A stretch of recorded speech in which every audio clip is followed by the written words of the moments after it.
What's up, everyone? I figured we could dive right into it today, so here we go. So the episode starts where the last episode left off, and it was at the point where Victor was volunteering to go out and fix the loom because he's the only one who knew how to fix the multiplier if anything was to go wrong. So basically, Loki goes through a whole bunch of trial and error till he figures out that they were taking way too much time to get set up and go out and fix this multiplier. No one in the TVA apparently has any sense of what real time is and how it works. And that's pretty funny if you think about it. So throughout this trial and error, Loki's trying to figure out these ways to speed everybody up, and he eventually just asked Ouroboros and Timely how long it would take for him to learn all the necessary knowledge to help with the project and get things rolling. And Ouroboros told him it was going to take centuries.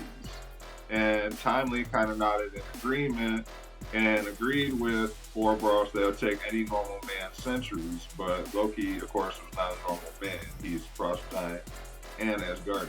So there you go.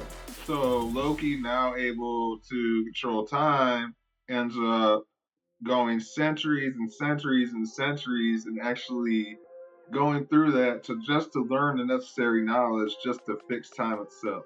And just so we make a clear note of this, Loki is going centuries and centuries into the future, so he's getting older and wiser along with gaining this knowledge for the technology end as well. And while doing so, Loki actually manages to get to the point where he saves some time and succeeded with Victor making it to the loom instead of instant spaghettification and death this time. And everything seemed to go well until after Victor hooked it up and it got going. Ouroboros checked the diagnostics on the computer to make sure it was running properly. And as soon as it got going is as soon as it let go. And that was for a reason. Timely and Ouroboros had pointed out to Loki that it was never going to work anyways because you cannot scale for infinite because infinite is never ending. Simple as that. This causes Loki to time slip all the way back to the season finale of the last season where him and Sylvie confronted He Who Remains. Loki's belief is that him preventing Sylvie from killing He Who Remains will remedy whatever's going on. But every time he was trying to stop Sylvie, she said, "You'll have to kill me in order to stop me." And the crazy part about that was this time the whole moment changed and it actually got to a point of He Who Remains and Loki having a conversation. Loki questions him on why he doesn't defend himself ever against Sylvie killing him all these multiple different times. And he surprisingly answers this question with he was never going to let her kill him in the first place. So yeah, he was not intentionally letting her kill him ever. It just happened like that. He Who Remains also thoroughly explains further how the Temple Loom was a failsafe designed to delete all the branches and preserve the sacred timeline. And he said the best way to keep that in check was to kill Sylvie and to prevent all this from happening. Loki refuses He Who Remains' request and instead time slips back to the first time that he met Mobius to kind of get some guidance and ask for his help. And he does a little bit until he time slips again to go meet with Sylvie. When he meets with Sylvie again in this different time, he reveals to her what He Who Remains had told him, that the loom was a failsafe and he had unfortunately killed her to prevent everything from falling apart. And she follows that by do what you have to do, but I'm not giving you my blessing. Desperate to find another way besides killing Sylvie, Loki returns to the loom room in the present where his friends were still at work trying to prevent the loom from exploding.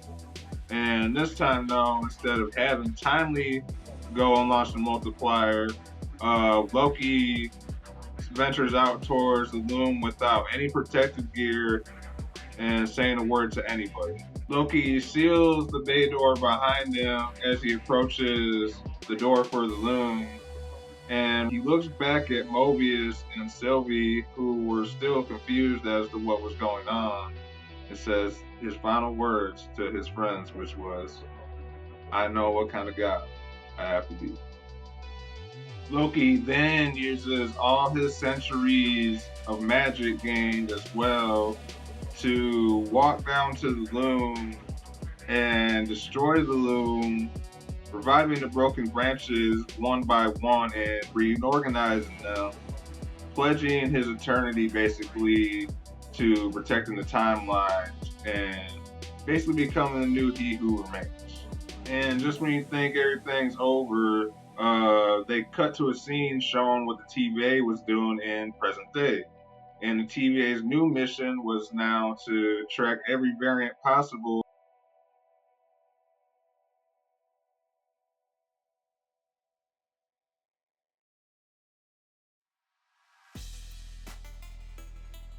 Ouroboros is actually the name of a serpent from mythology that ends up devouring its own tail and is meant to represent an infinite cycle. In Norse mythology, he's also known as Jorgenmander or the Midgard serpent, and also known as one of Loki's children. So there's been some interesting fan theories out there as far as Ouroboros possibly being Loki's son. That would be pretty crazy.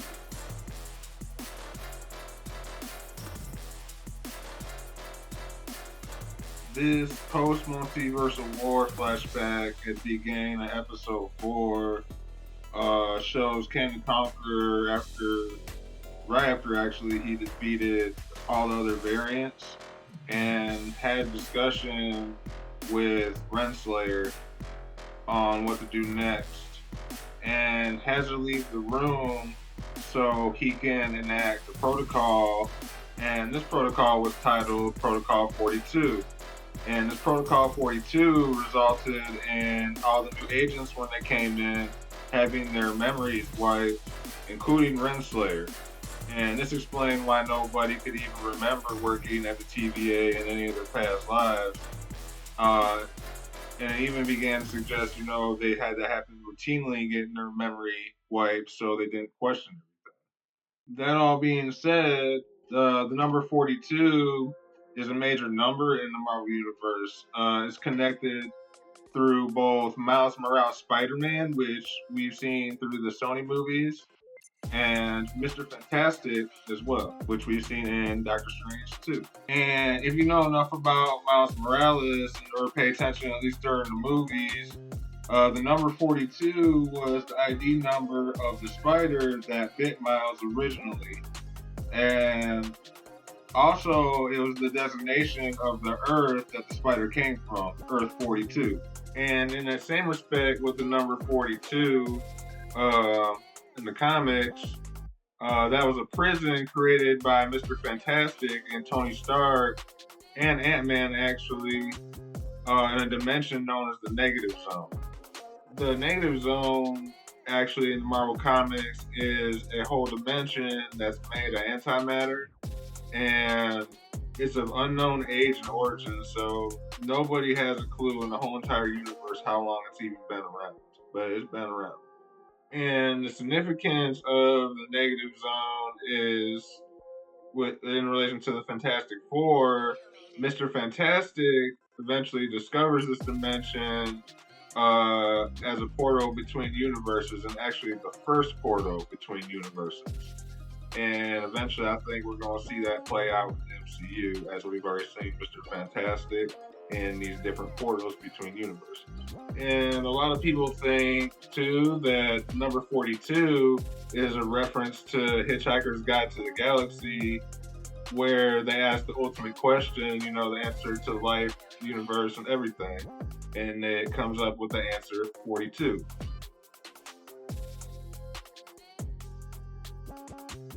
If you've actually watched Ms. Marvel, Caltech was where Kamala's best friend Bruce chose to start attending college in the present day. If you remember at the end of Ms. Marvel, he told her they were studying genetic mutations. So I think they're leaning and playing a lot on the X-Men build-up with this as well. And how this ties to the Loki series is when Loki starts slipping through time to meet all of his friends.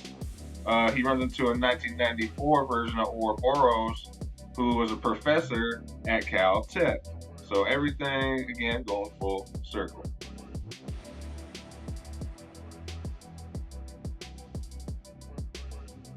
The Zartan Contingent is the name of the book that Ouroboros was writing when Loki goes to first visit him.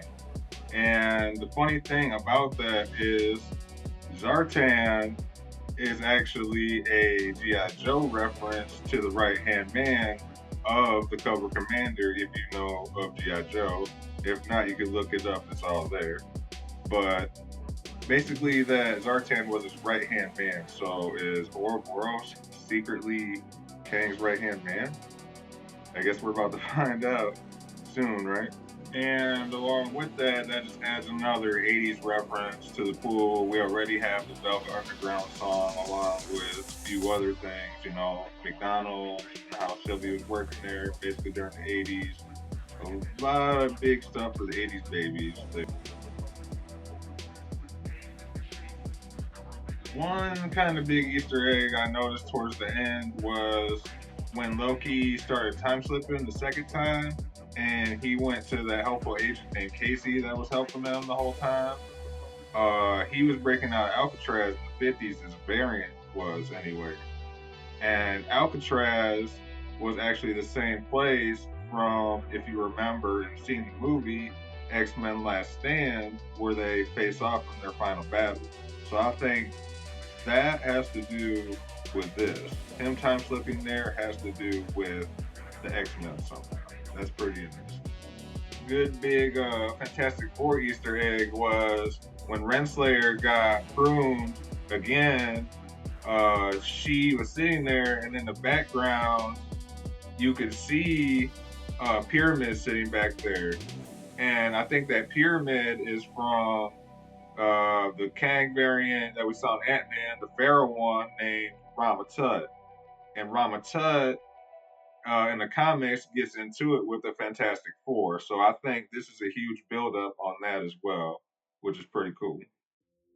This has been another episode of the Breakdown Block with your boy T Money Holmes. I hope you enjoyed learning a little bit about Loki and allowing me to break it down a little bit for those who probably don't understand it very well. Hopefully, you got a little more comprehension on that and understand it a little more. And the next project will be about the Marvels. So until then, see y'all later.